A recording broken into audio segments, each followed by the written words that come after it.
Hey, hello to everyone who's joined. My colleague in a moment.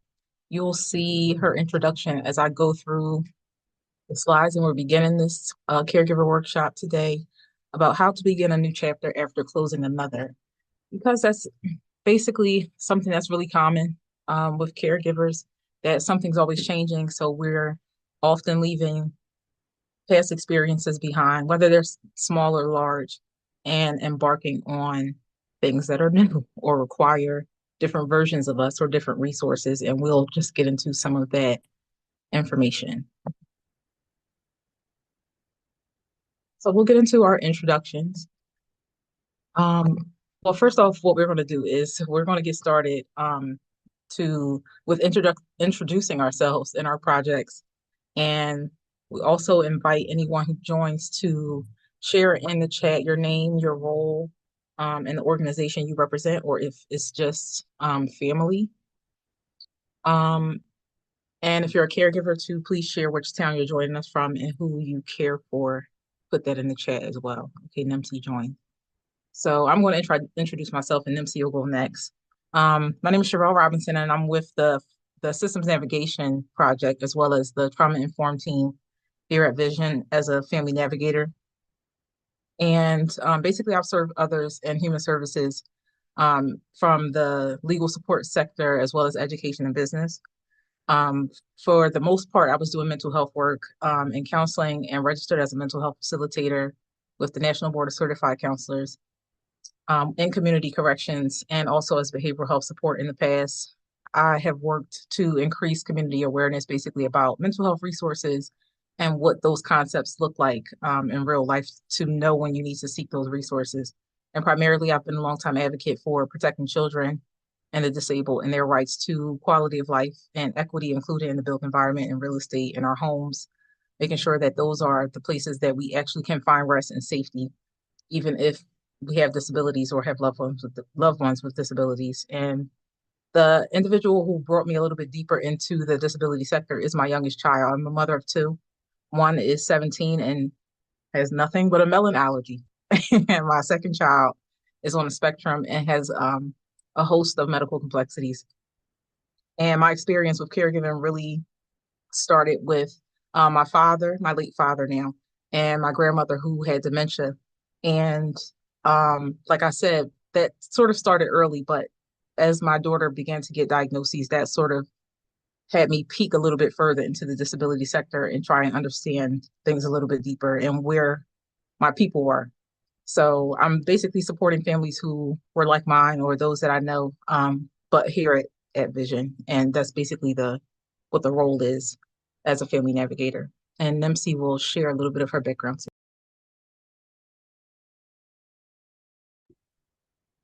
Hi, my name is Nimsi. I am a system navigator here with Vision for Equality as well as a trauma support specialist.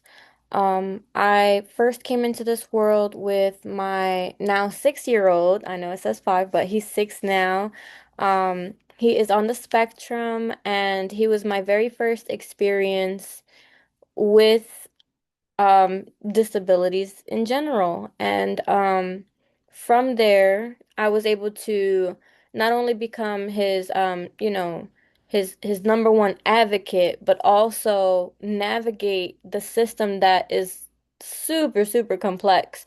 And with my experience navigating the system, I then began to peer mentor other parents that are new to the journey, and I also um I'm part of a lot of like policy councils here in their school district, as well as I'm very involved as a parent, and I feel like that's the best way to know that like your child is getting the best education if like you're super involved. Um I s- Also did C2P2EI, which is Competence and Confidence Partners in Policy Making for Early Education. Lots of acronyms in Pennsylvania. It's just our specialty. I also presented in the National Autism Conference in 2023, again in 2024, and then in 2025, I spoke at DEC conference. which is targeted, birth to 8 years old kind of audience. Um, I am also going to do C2P2 for school age students in 2027's cohort. Um, I am also part of a national panel right now called the PAC, first ever Pennsylvania family leader to represent, the state of Pennsylvania. And it's truly an honor to be here. So.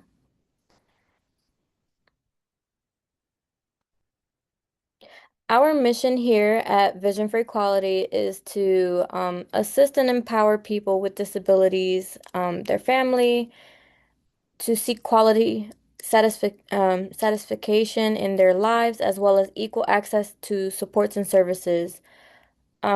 Vision has three programs: the System Navigation Program, the Trauma Informed Care Program, and the Birth to Five program. So, Systems Navigation targets an audience of 6 years old to the end of the lifespan. Sorry, I'm probably a little bit ahead, but we help people find resources. We offer peer support. We offer workshops like these ones.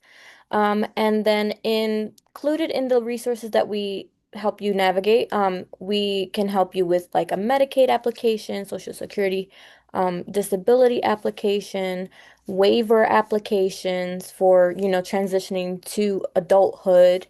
Um, Lots of different things, like even housing. Like if you're having a housing crisis or a food crisis, we can help you find resources to help support your family in whatever, need that needs to be met.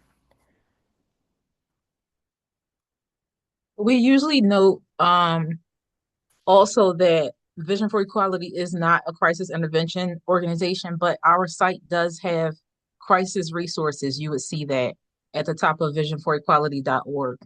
So if there is like an immediate emergency with certain things, we do not provide like an exact solution for a crisis in the moment of the crisis. But as Nimsi said, we do share particular resources and empower families to be able to advocate for themselves. Or if, just like the picture sort of indicates, we can kind of hold your hand through the process. Whereas we don't take over, but we can advocate alongside you and make sure that you're guided through whatever process it is that you're needing assistance with.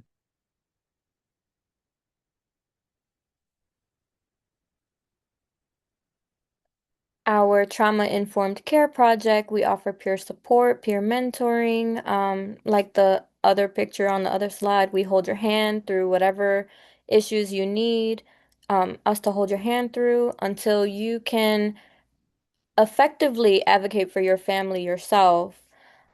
We can do like IEP meetings, we can attend those as, your peer supporter. We offer caregiver trainings and workshops such as these, and many other where we teach coping mechanisms. We train caregivers to in effective ways to relieve your stress. We also offer support groups twice a month, every month, on the second and fourth Tuesdays of every month. And then we offer trauma therapy, which is a referral to an organization that we are partnered with for up to 3 free therapy sessions. And then from there, they will get you connected to a long-term solution if you need it. And just to pop in the NMC mentioned the second and fourth Tuesday. Those are the support groups for systems navigation. So if your family member is 6 years old to the end of the lifespan, but birth to five does the first and third, I believe. That's also on visionforequality.org. If you click events, you'll see the support groups. And there's also PA Family Network support groups at also. So the like she mentioned, it's the first Tuesday and the fourth Tuesday is our program, Systems Navigation, but there are also other ones that could possibly accommodate your schedule. And the trauma therapy is also first come, first serve. So it's not a guarantee, but it is a referral for first come, first serve for the first 3 sessions.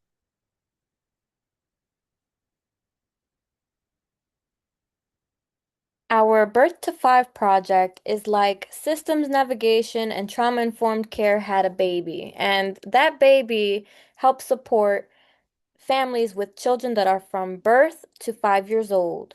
And in this program, they offer peer support, resources, caregiver training, and workshops, but specifically catered to the birth to five population. It is a safe space for processing your experience since you are most likely just now getting a diagnosis at that stage. And we our wonderful supporters in that project, they have the immense experience with, peer supporting and tons of resources for families that are just sorry, that are just stepping into the world of system navigating. And then our agenda, we're going to do, well, we did our introductions. Oh, are you? Uh, we did our introductions. We're going to open up with opening thoughts. We're going to follow through with some tips for navigating new chapters, and then to end it all, we are going to have an interactive pause. So, any opening thoughts?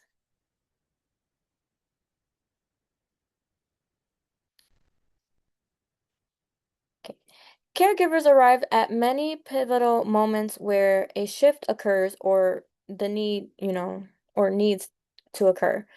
What that means is we are thrown into this kind of like caregiver lifestyle, and we have to know what to do next. And we don't always know what to do next because it's our first experience doing this. Um, Caregivers experience monotony, monotony, sorry. In The monotony. monotony, sorry. Can we start over? Sorry. Um, caregivers caregivers arrive at many pivotal moments where a shift occurs or needs to occur. So what that means is we are thrown into this world, this lifestyle where we have to navigate complex systems and we have to know the next move.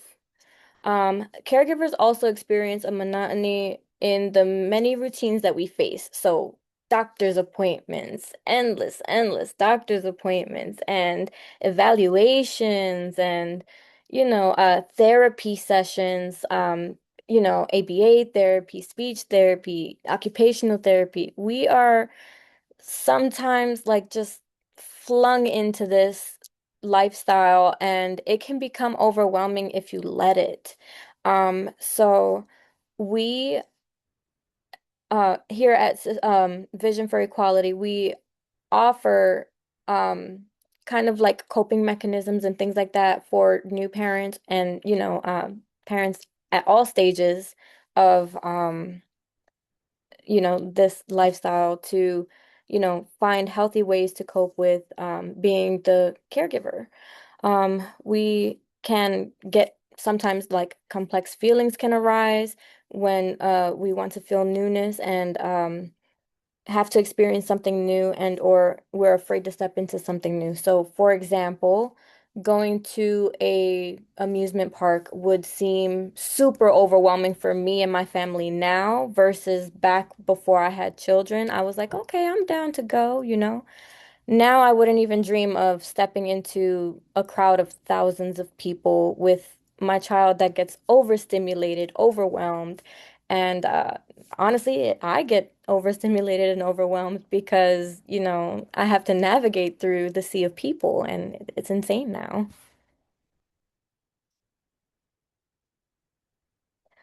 It is important to know how to transition into a new chapter in a way that honors you because of the impact that transitions have on us and our loved ones. So hopefully what you learned today will create a tool for you.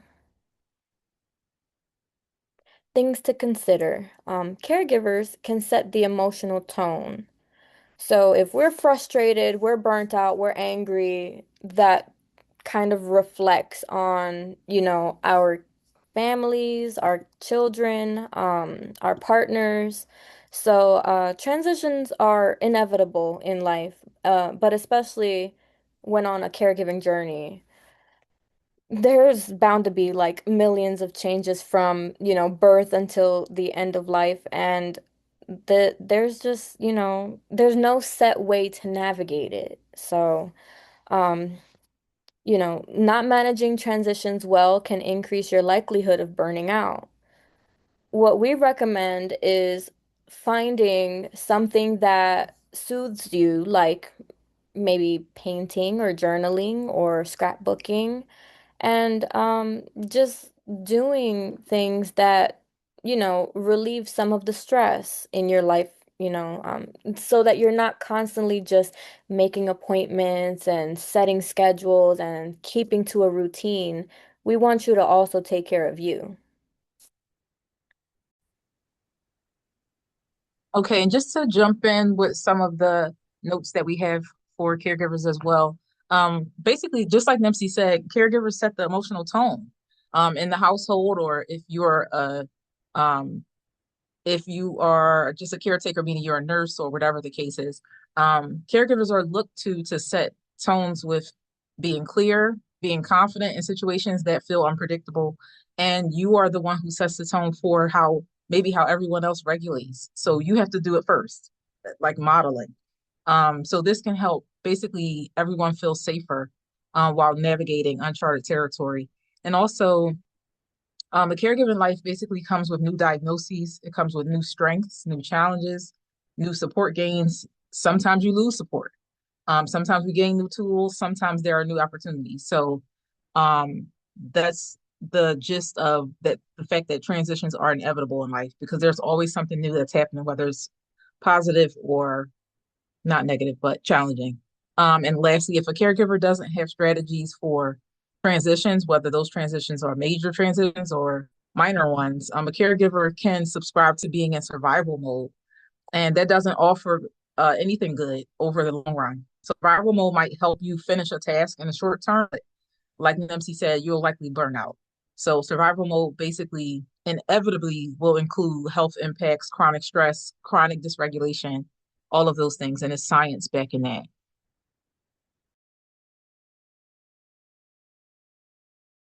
Oh, so this is me. So things to consider. Knowing how to move forward without a sense of loss of self. That's really important because basically that can help us avoid resentment over our caregiving life. I can say I felt like there was a loss when I first had to take on caregiving to that degree.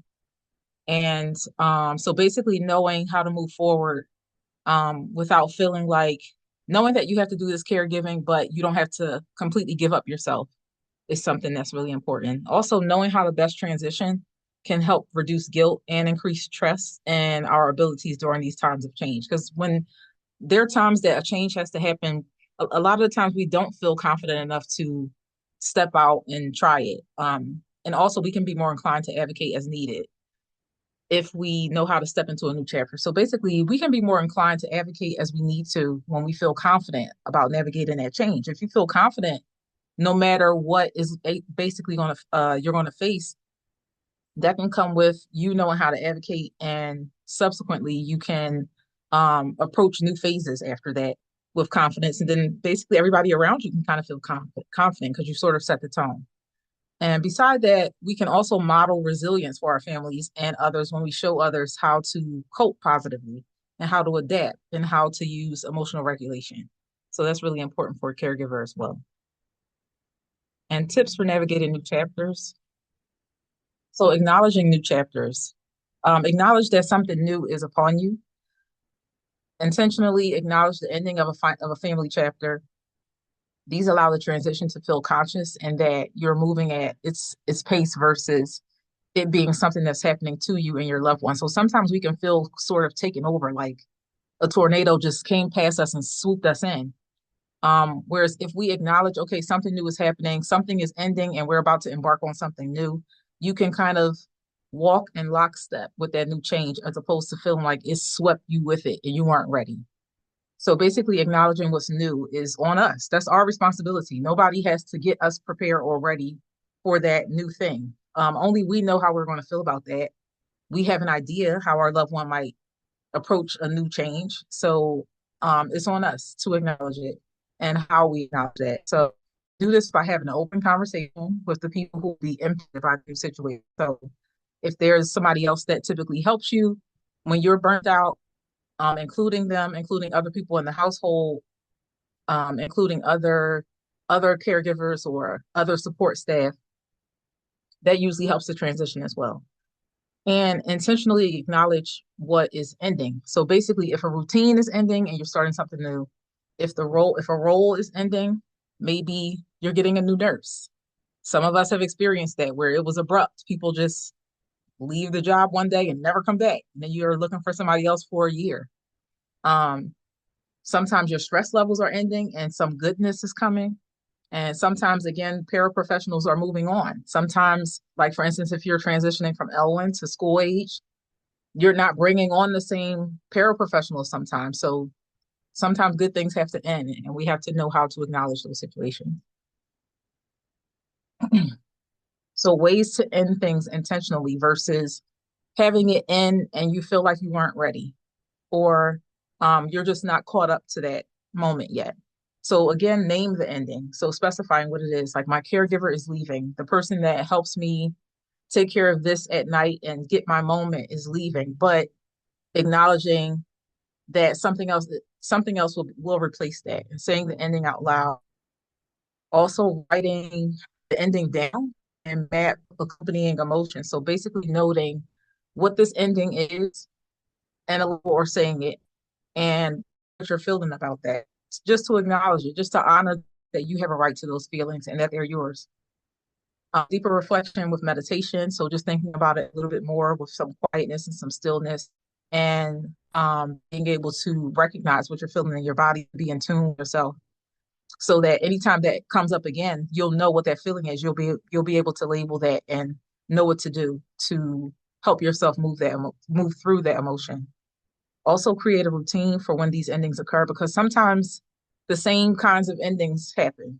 Just like I mentioned, if we're getting different paraprofessionals or support staff, or as children transition to different grades, or I don't know, maybe there might be a different adult daycare that they might have to go to, another one might be closing, and maybe that happens a couple times.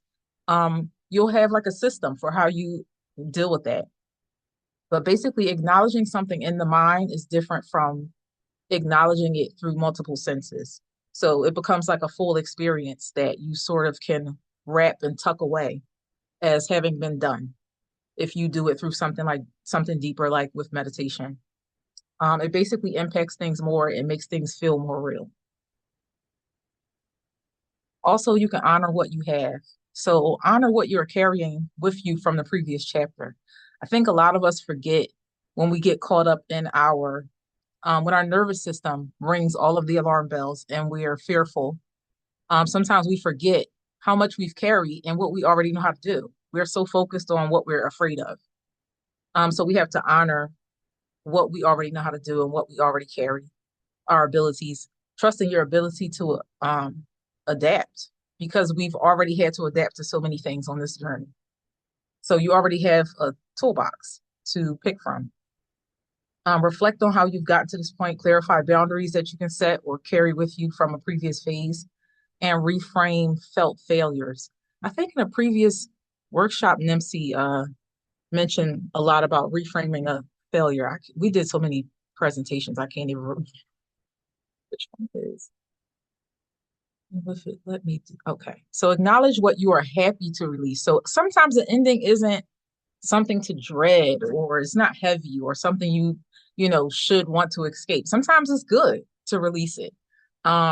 Maybe you are getting rid of a medication. I had an experience with my daughter where one of her first challenges, going to use positive reframing. One of her challenges early on was stomach issues, GERD, GI issues, and she was on a medication at like 2 weeks old to try and manage that.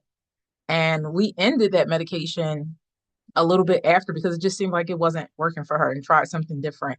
A I think it was like a prescribed formula that isn't it isn't a very typical formula at all. And switching that actually helped her. So we were releasing the fact that that might have been needed to sustain her for a little bit, but and I was afraid that her coming off, she would, return back to having certain issues, and I didn't know how she would like the formula. But the happy release was that we were releasing that medication and its side effects. So that was a happy thing that ended. Maybe a procedure that somebody no longer needs, or maybe something is ending. Maybe you don't like that a program is ending that your loved one loved, but you get more leisure time. You don't have to commute. You don't have to get them ready in the morning. You don't have to go through a routine as intensely in the night. So sometimes they can be happy things. Also, having to know it all. Sometimes when we get support through paraprofessionals, um, some of that weight, they carry it. So we don't have to know everything. We don't have to be up and ready to do everything like we might have done in the past. Also, using time for endless research. Sometimes, if we have, say, case management support or people like us, um, my screen is paused. Wow.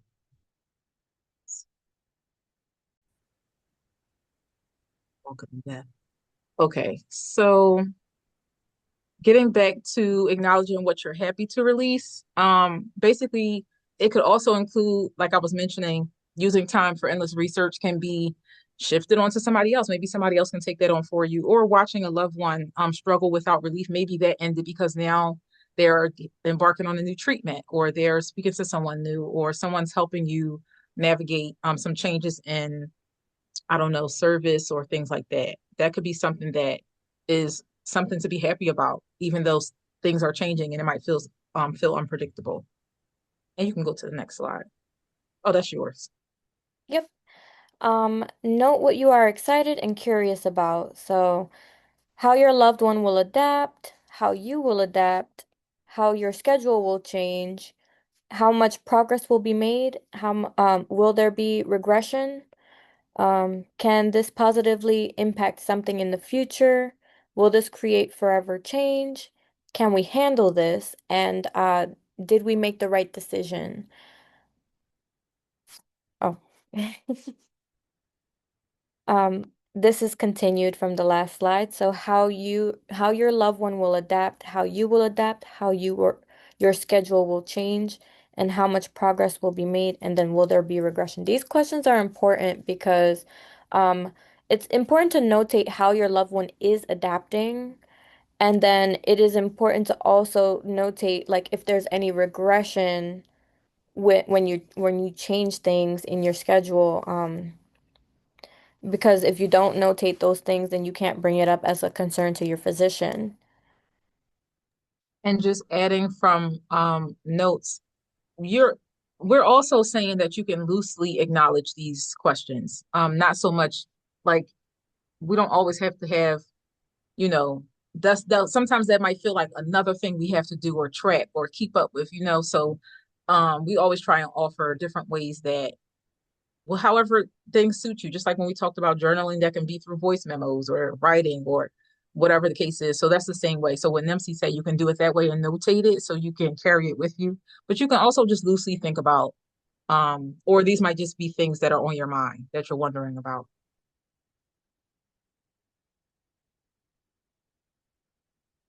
Plan stabilizing support. I'm not sure if this is mine, right? Is it? It took me some time. So basically, when you are navigating ending a chapter to start another one, you need to plan for the support you're going to need that will stabilize you because changes are jarring.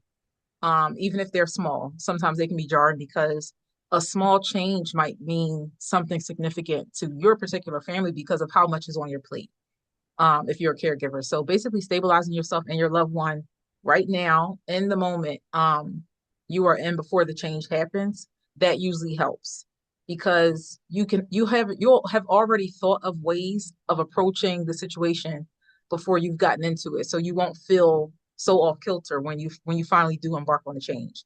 Also consider what you already have. We talked about how caregivers are resilient, and sometimes we forget who we are. Sometimes we forget what we're capable of and what we've done already, who we've connected with already, what tools we've already accumulated.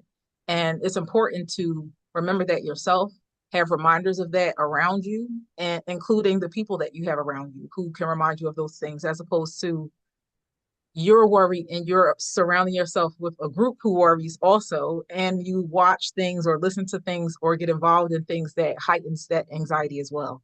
So just be conscious about that, making sure that that you're in a mind state and you have the support that can help you remember what you already have. Consider what you do not have so that you'll know, what do I need, who do I need to reach out to.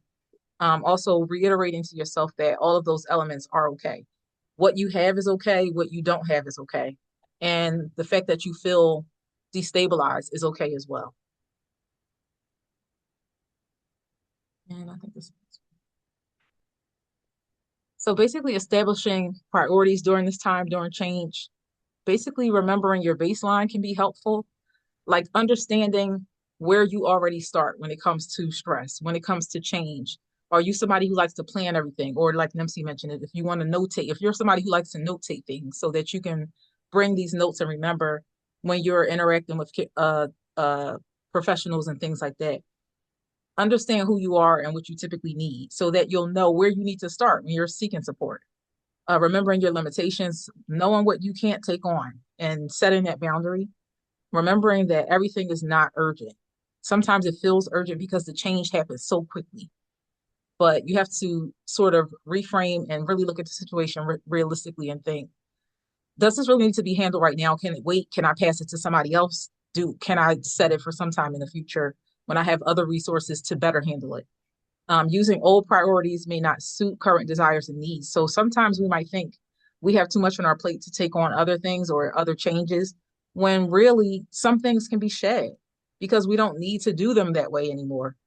So sometimes looking back at those things, at what you established as priorities already, is a good way to free yourself from what you think you actually have weighing you down. And sometimes that can sort of let you know you do have room to take on other things, other changes that might be positive, like taking on a new hobby, or every Sunday at this time I can make this my time slot for myself. Um, Knowing what is urgent basically protects your energy and your bandwidth. So if you think something is urgent, but you realize after sitting and thinking that it's not, you get that energy back that you were going to use for worrying, and that bandwidth you were going to use for worrying, and you know how to pick your battles. Properly using time management and supportive tools is really important as well. Like if you have Alexa, if you have Siri, if you use schedules, physical or electronic, or timers, things like that can help you prioritize as well. And you can go to the next slide. So basically, reviewing supports, financial supports could be reviewing your income, reviewing how you're spending that income. If you have the insurances that you need to help you save some of that income.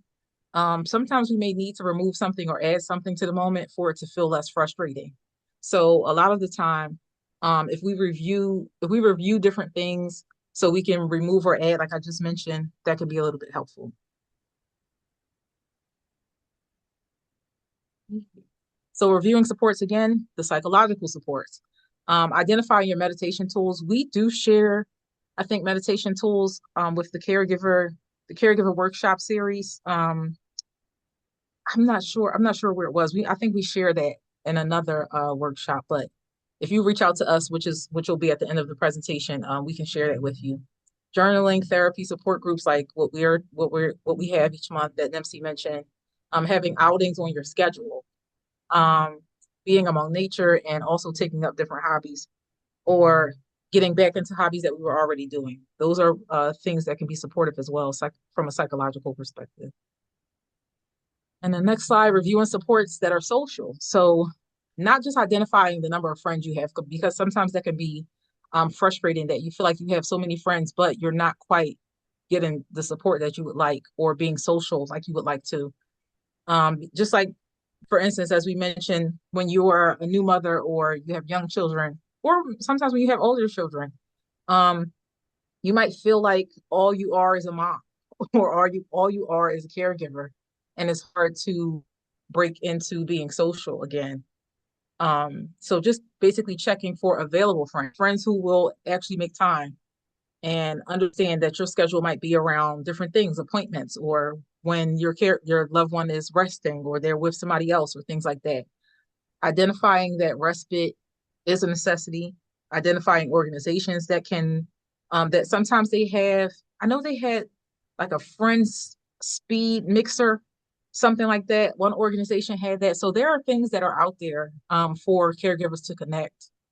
There are also ways that you can feel less alone. Even if somebody else is working in the household that's not your friend, it still feels better than being alone and going through the monotony of the caregiving tasks. And obviously, family is a last social support that one could review as well. And the next one, reviewing supports from an advocacy perspective. Organizations are part of this as well. Identifying coordinators who can help advocate with you, different agencies, and also different lawyers. We have those resources as well if anybody is looking for those. And the next slide, reviewing supports from a crisis or safety perspective, which Nimsy touched on just a little bit. There are hotlines, there are text lines, there are mobile crisis services in the city. There is a mental health urgent care here in Philly as well. And there are people who've reached out to us for those things as well. And if you go on our site, crisis resources are on that, visionforequality.org. I think it's like in the top right-hand corner. And the next one, expectations, basically expecting imperfection should take precedence over expecting yourself to do everything because you want to be the one to do it the correct way. Don't be afraid of growth, and that discomfort comes with it, which also discomfort is just going to be a common companion in change in the caregiver life. So you have to, at some point, know how to deal with that effectively, to basically save your mental health and everybody that's around you. Not that that's your job to save everybody, but just saying that you can be the catalyst for helping other people find that peace as well because you're demonstrating it. Expect to have mixed emotions when changes come. We should basically expect to face multiple emotions at once because we are not like one dimensional individuals. Humans are multidimensional. So we experience multiple emotions at one time, especially with changes. And life is not black and white, neither is the internal human experience. So we have to acknowledge that and understand that that's okay. I think one of these are the last ones, welcoming a new identity. So basically utilizing your intention, exercising power, your agency or autonomy. You is your choice. You have the right, you have the power to do these things. So actually using that, resisting pressure that doesn't serve you or your family. And that would include setting boundaries that you can't show up for certain things or you can't show up for people who don't show up for you, because your time is so might be constricted or needs to be exactly accounted for, and you don't want to waste any of that. Respect who you have been and why, like we talked about, that you've been adaptable, you've been resilient. Release identities rooted in survival that ground you in survival mode. So basically, not sticking yourself like Velcro to survival mode. That doesn't have to be a part of your identity at all. And you can decide that whenever you are ready to do that. And basically, not rushing your growth either because everything grows slow. We don't like it because we're in a microwave society right now. Everything's fast. Anything you want can be fast. But growth is not like that. Anything that you think about that grows is slow. Children, flowers, anything that grows and grows well is going to do that slowly and intentionally. And Nimsy's going to go to our interactive calls. Acknowledging my strength. Interactive pause. So we are going to reframe the moment. Picture a recent moment of change that you have experienced as a caregiver. Describe it in one sentence. Think of a word that describes how it made you feel initially, and then think of a word or phrase that describes how it ended up. Hmm. I was about to say you, Nimsy, go. I'm trying to think. So a recent moment of change that I experienced as a caregiver. I was given the opportunity to be at a family leadership kind of like workshop.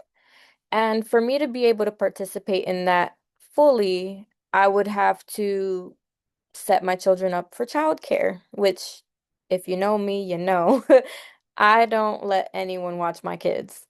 So for me to participate in that, caregiver experience, I have to have my mom ride the train all the way to where I live, 5 hours away from her, and have her watch my kids so that I can go and participate and, be fully present without worrying.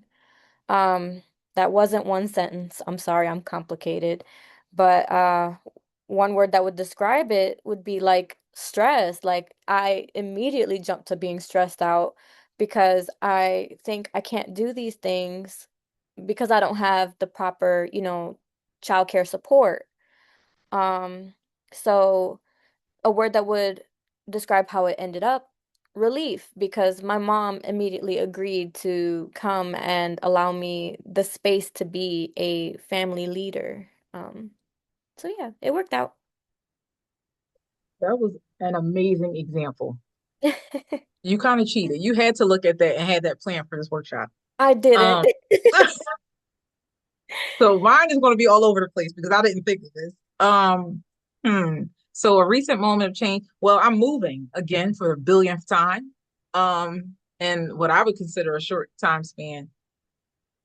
And part of it is because of my caregiver experience. So the place where I am is not conducive to my child with disabilities. So we are leaving. And in one sentence, it is overwhelming. Um, a word that describes how it made me feel initially, um, terrified.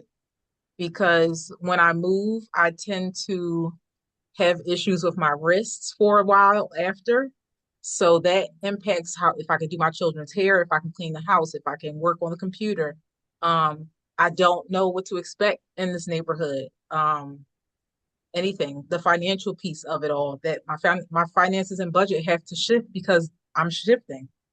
Um, so terrifying. I hate that that's the word, but it's the truth. And the word or phrase that describes how it ended up, I will say, grateful because I'm flustered, but I'm so grateful that I'm even able to make a change to support my family in that way because that's what they need. So it's scary. I feel out of body, but um, I'm going to try to use these tools that we're talking about to get through it.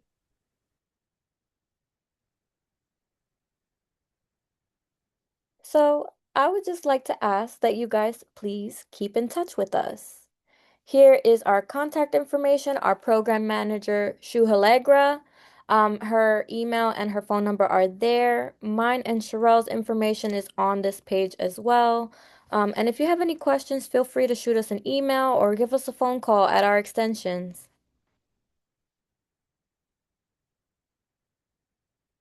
Oh, and here's our resources.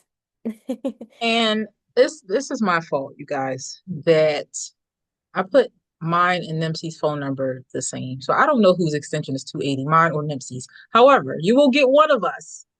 And and at least that is the main number. At least shoes is there. At least everybody's email address is there. So that should work.